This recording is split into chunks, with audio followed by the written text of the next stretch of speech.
मांग कोई नहीं कि जब ना उपलक्ष आयल मिले हुआ सब आखिर पिंड काहे दिल जाला कब से पिंड पड़े लागो अब जैसे हमने के कथा प्रसंग रही लेकिन एक बात ध्यान दिहो विकास भाई जहाँ से कथा कहानी गावल जाला वही से सवाल जवाब करे के चाहिए। सही बात व्यास के मतलब ही हो। अभी न कि रामायण से गावत नहीं अब महाभारत से सवाल करके कर बताई हो अष्ट सिद्धि नवनिधि का दाता क्या था? असवर्दीन जानकी माता। जब आप गाएं तो पूछना चाहिए ना कि अष्ट सिद्धि नवनिधि का दाता असवर्दीन जानकी माता। अष्ट सिद्धि क्या है नवनिधि क्या है आप बताइएगा भारती जी तब ना हमारे ऊपर लोड आता है खाली लबर बोलत चलत ये कोनो सवाल जवाब रोकिए उसको और कहिए कि आखिर क्या है हमको बताइएगा और ना है तो हम बताएंगे लेकिन अब ऐसा से हम लौट दे जब कथा प्रसंग आगे बढ़ाई तो जहाँ ले कथा रही वही सवाल जवाब वाह वाह बबुआ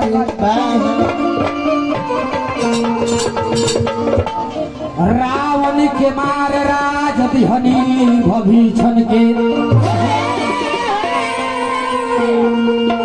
कैले हरिराज अयोध्या में आई के कुछ दिन बीतले तो सपना में आई के राजा दशरथ जी कहले हो समझाई के तो बेटा हो राम काम बाचल अधूरा बा पूरा न करबा जगाया में जाई के फिर तो ईमान जान खखन तो रही प्राण कहले शिव शंकर रह जैव चर मराई के रावण के मार राज दिहनी भभीषण के भगवान राम रावण को संहार करके घर लौटे हैं और आप बताइएगा कि आखिर रावण को मारने के लिए कितने बाण को उपयोग किए थे भगवान यही मेरा प्रश्न है। रावण को मार राज दिहनी भभीषण के आप बताइएगा विकास भैया कि आखिर रावण के मारे खातिर सब दिन के देखी कौन लड़ाई तो बहुत दिन चला लेकिन जब अंतिम लड़ाई भइल रहे तो रावण के मारे खातिर को बाण के यूज कर रहे तो बताइयो बबुआ तब है भगवान राम अपना गिरही में सुतल बानी अचानक सपना में देख रही कि हमारा बाबूजी सपना में आ करके ऐसा कहत रहे जे भाव लागल निर्गुण भाव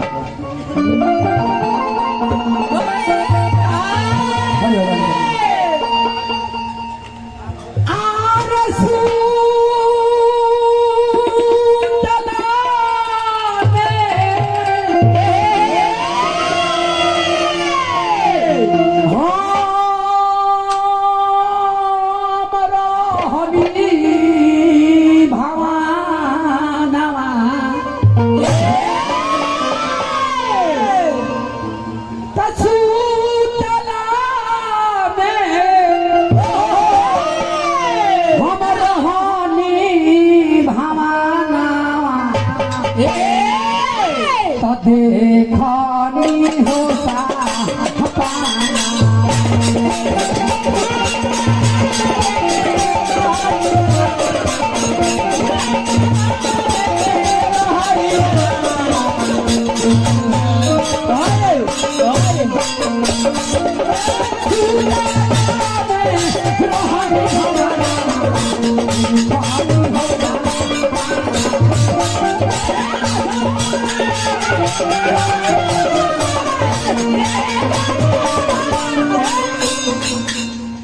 सुतला में रहनी सुतला में रहनी सुतला में रहनी सुतला में रहनी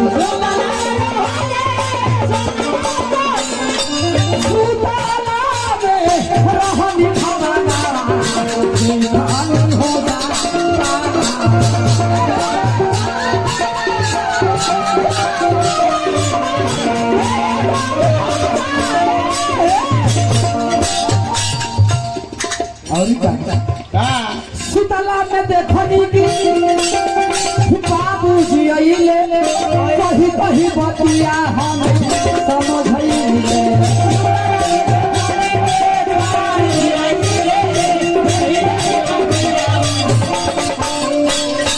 सुतला में देखनी की बाबूजी अइले कही कही बतिया हम समझइले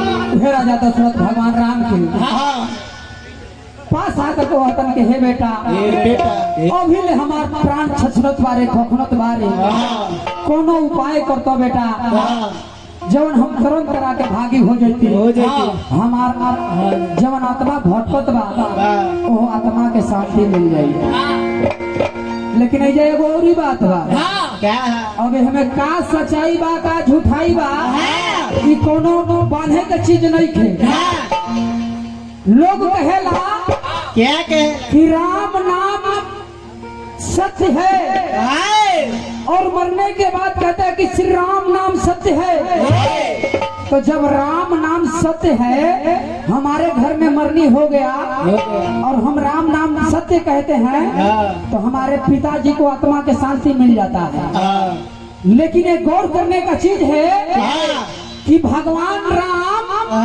पुत्र थे दशरथ के और दशरथ के घर में जन्म लिए तो जब राजा दशरथ मर रहे थे तो 3 बार राम राम कह करके प्राण तोड़े थे राम के व्याख्या में राम के वियोग में राम राम 3 बार कह करके अपने प्राण को त्याग दिए तो काहे नहीं राजा दशरथ को आत्मा के शांति मिला 14 बरस तक तड़पते रह गया वो आत्मा और जब भगवान अयोध्या में लौटे हैं वही राजा दशरथ आकर के राम से कहे कि हे राम कोनो उपाय करो कि हमरा आत्मा के शांति मिले ये ब्रह्मवादी हो रामायण के काटे खातिर हम तारा ऊपर लोड नहीं दे लेकिन जहाँ बात हो जाता है कहे तो पड़ेगा सही बात कब है राम कोयले का सुबह के बेला बा उठल भाड़े उठ करके चौपड़े कहा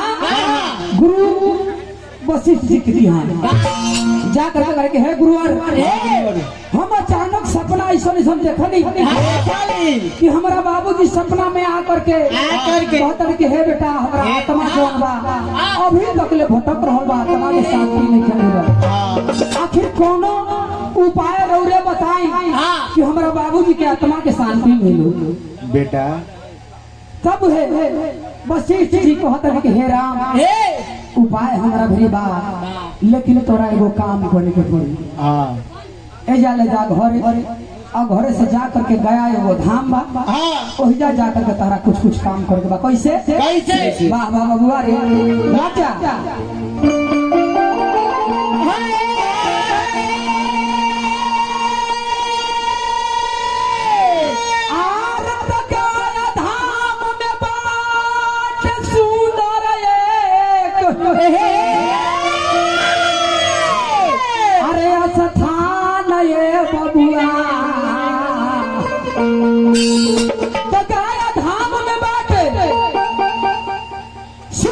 सुंदर एक स्थान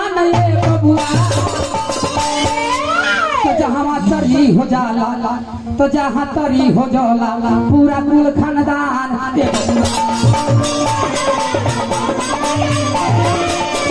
जहाँ तरी हो जाला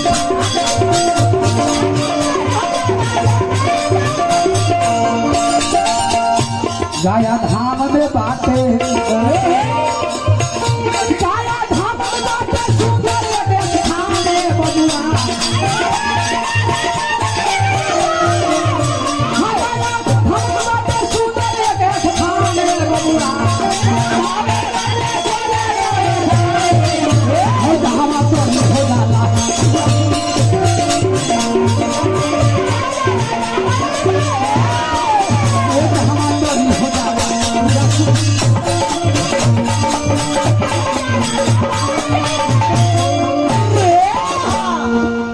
गाया धाम में बाटे सुंदर खाने बबुआ जहाँ करी हो जाला पूरा कुल खानदान है बबुआ। हम वहाँ के बाद बखानी बबुआ राम वो स्थाने ऐसा बा लेकिन उहे गुरुदेव जी कहत रे का कि धन हो फल गुण दी के पानी महिमा का बड़ा वो धन हो फल गुण दी के पानी महिमा का बड़ा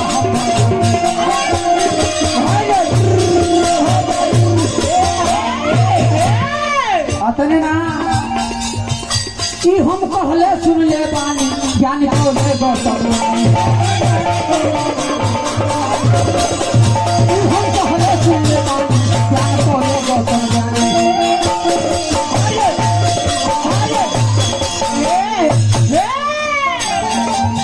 जहाँ रोज रोज तो जहाँ रोज रोज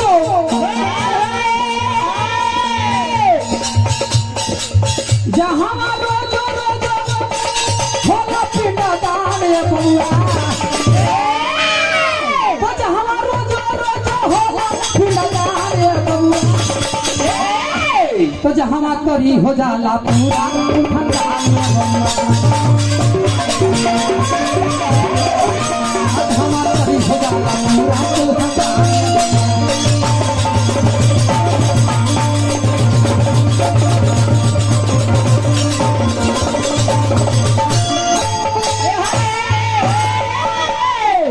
अब है भगवान राम घरे आइल भाई घरे अइला के बाद गया जाए खातिर तैयारी कर रहल बानी लेकिन जाए खातिर के तैयार भइल बाड़े भगवान राम भाई लखन आ साथ में मैया जानकी लेकिन भाव लागल बबुआ रे कैसे ऐसे भाव लागल कि बेटी होली ससुरा के हो फूल हो राम कौन साया तनवा अब जरा तो चले दिल्ली गाया में अरे चले दिल्ली गाया में 3000 लक्ष्मण सोने जान लक्ष्मण सोने जान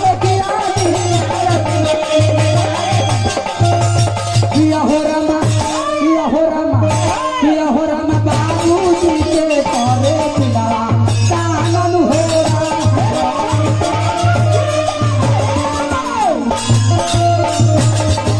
बाबू जी के करे पिलावा कानन हो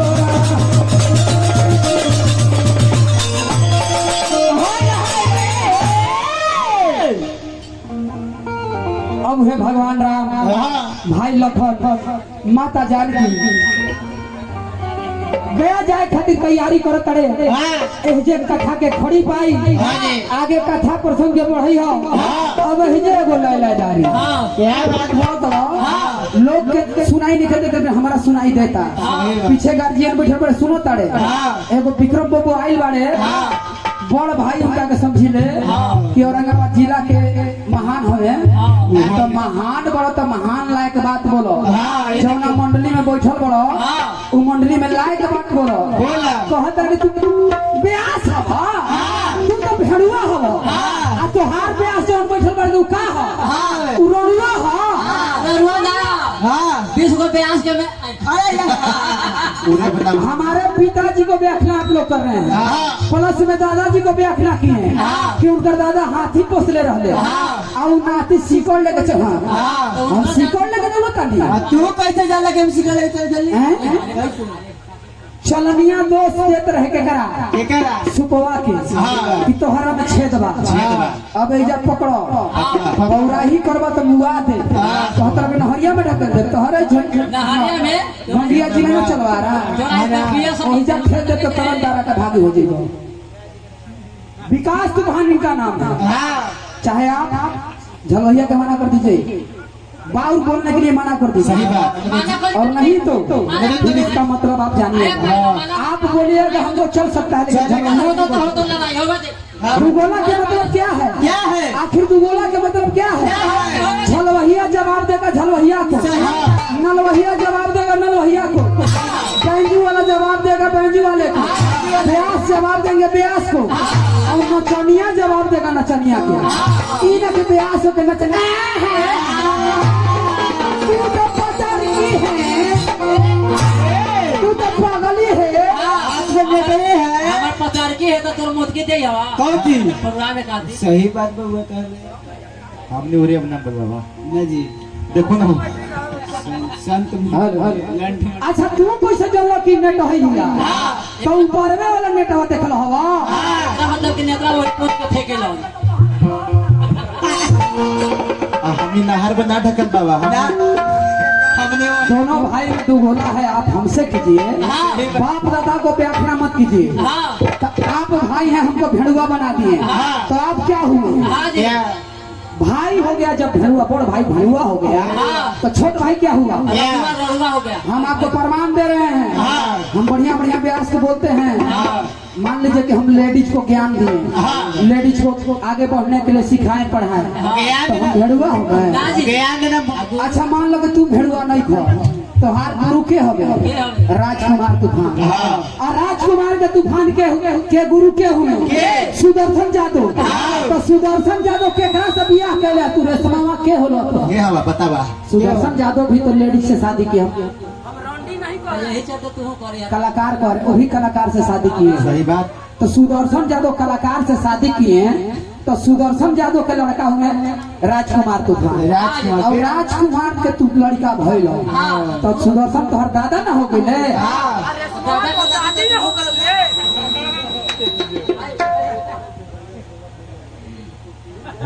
दादा यही से काहे के बेकार से पैसे तो गोला फोगला तू तो भेड़ुआ है।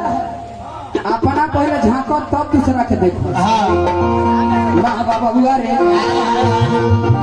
ये से दूसरे गाना ही बढ़िया ब्याह साथ ना हो हां चल का बात के फेर दे पैसे महाराज बाबू यही से काहे के विकास साथ ना ले लड़का साथ तो गोला ले ले बा अब पैसा आइए जनता सेवा सदन हॉस्पिटल कुरमा बाजार गार्जियन की तरफ से हजारों रुपए का पुरस्कार है मंडली की ओर से हार्दिक अभिनंदन।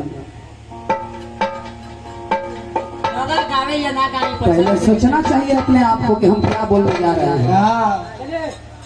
वाह वाह बबुआ रे कथा कहानी पर चली कहानी छोड़ने बीच में है ना हबर हबर लबर लबर गा करके चल चल इन के मकान खूब सुंदर बनाला दुआरी है ना तो ब्रह्मा के मानस पुत्र अत्रि भइले अत्रि से दत्तात्रेय भइले अब हम ना जाना हमरा पता नहीं कोई तरह बताओ पता तो बोला वाला पाना इसमें से उसमें और माघ में से पूछ में जब लड़का मर गई एगो नचनिया लेके आयल खबराई के पहले चले थे भीख मांगे चले थे हम तो कहते ही चाचा जी के प्रतिमा पर से पैसा चुरा लिए वो मेरा हक हुआ जब मेरा हक हुआ आप उठा लेते तो हम आपको बोलने नहीं जाते हमने पुष्पांजलि किया हम उठा लिए मेरा हक आखिर बाबूजी के करा खातिर कमा के रखे केकरा क्या बेटे खातिर ना सही बात तो बेटा का अब बाबूजी तो दुनिया छोड़ के चल गए हालांकि आज जितना वहाँ दान पुण्य जाता तो हम ना ले चाहे तू ना लो तो ये नचनिया ले जाए तो पैठ हो जाए हालांकि हक ना निकाल भैया बाकी 100 रुपया कमे नहीं चलते ले ले ये कथा कहानी वहाँ पहुँचा दिए लड़का के जंगल में मृत्यु हो गई और श्मशान घाट में ले जा करके काहे के लाइक उनको अंतिम संस्कार किए। अंतिम संस्कार करने के बाद कहले कि 10 दिन का तो पीपल में पानी दिहल गइल। तू पागल नहीं खा ना विकास बाबू तू पागल है ना। आई हो फिरिया आई हम फिरिया मारा कुरका मेरा झुक जा। अरे पौरा मतलब मारा पीपल में पानी दिया जाता है 9 दिन। आखिर आदमी कहे लगा कि अरे तोर 10 दिन दशा लिखल हल। उ 10 दिन दशा कहा दिन पूरा बन जाला। वही 10 दिन दशा है जकरा उतारल जाला। पानी 10 दिन पीपल में दियाला, 9 दिन पानी दियाला पीपल। 10वां दिन दशकर्म होला। आ दशकर्म जहाँ दिन होला वो दिन सिरमुंडल होला। आदमी हिंदू रीति रिवाज से सिरमुंडन होला। सिरमुंडन करेला के बाद 5 गो बाल छोड़ल जाला। तो कहला कि बाल इसलिए छोड़ल जाता है टिकी कि ब्रह्मा विष्णु महेश है ना। 5 गो बाल छोड़ल गेल है। अब ब्रह्मा विष्णु महेश तीने को होते हैं। खौरा कहीं का नहीं बुझाई। अच्छा तू मान लो कि तहार बात मान के 10 दिन पानी दियाला। हम काट देली कि 9वें दिन पानी दियाला, 10वां दिन दशकर्म होला। 9 दिन पानी दियाला, 10वां दिन दशकर्म होला। अच्छा 10वां के दिन वही जब वेदी को बनला तू बताइयो। बताइयो आया तोरे ना वही घाट पर सेजिया दान बेदिया पुराण घर में होता है। और घाट पर सेजिया दान किया जाता है। सेजिया दान के बेरी को बेदी हो जा बनला को वो पीड़ हो जा। कौन बेदी के कौन पीड़ देने से तरह के भागी मिलता है। कौन पिंड कौना देव के दिहल जाता नहीं बताइए। हम इतना नहीं बतावता नहीं तो जे जान तरफ बेदी कितना बनला 87 गो बेदी बनला। और 87 गो बेदी कौन देव के हो केकरा कौन पिंड देल जाला तू बता। एगो हम धार लोहा मान गइली। हम कहने कि आखिर भगवान कितने बाण को उपयोग किए थे। ये सच्चाई है 31 बाण को उपयोग। सच्चाई बात है 31 बाण को उपयोग किए हैं। इधर लोहा मानता नहीं लेकिन ऐजा हम खुद छोड़ता नहीं। तू बताइए लेकिन कहा लगल बाबू रे तोरा जाने के चाहिए शिव शंकर घराना के ही पहले ही लौट जाएगा।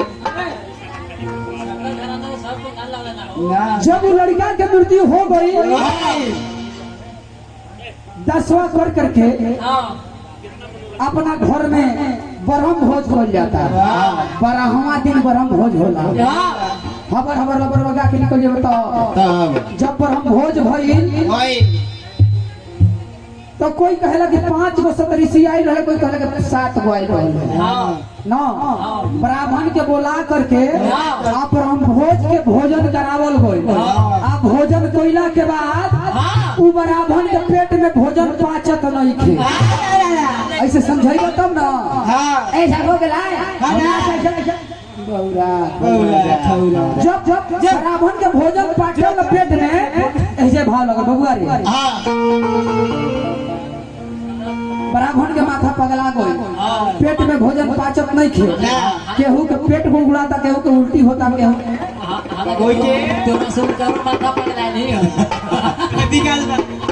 अरे तो कौन करने देखो पेट लागल गरने। कौन करने देखो पेट लागल गरने। पेट लागल गरने हो पेट लागल गरने। पेट लागल गरने हो पेट लागल गरने।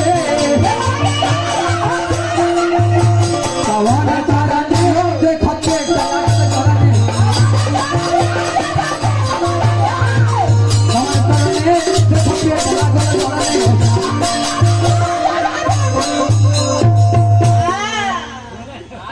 अच्छा हम तो हर बात हम समझ गए। तू एक ही बार में मुख तके कह के सुना देना। हर जगह लाइट डालिए नहीं है तो आधा पर छोड़ दीजिए भैया छोड़ दीजिए। तब है जा करके का खाओ खाओ करता है। वह गुरुवर कहानी ए बबुआ तू गलती कोई ले बाड़ा तू परम भोज कैला अपना लड़का के, लेकिन ऐजा तारा से गलती हो गई। कौन गलती? कि जब ब्रह्म भोज कैलो तो तू अग्नि के आहुति ना दिहल। आप भी समझाए हैं, हम भी समझा रहे हैं, लेकिन समझाने में फर्क हो जाएगा। अग्नि में आहुति देना था किसको? स्वाहा और स्वधा को। आप व्यास जी को, विकास इनका हाथी जी को जैसे माला से और मले भरे सरवन जी की ओर उनके साथ डांसर बेंटन मिल यही भाई विकास भाई तू हार गया हम जी बेंटन मिल तब है आकर के सोना के इतना बड़ा पहन लेना ब्यास के मामूली है।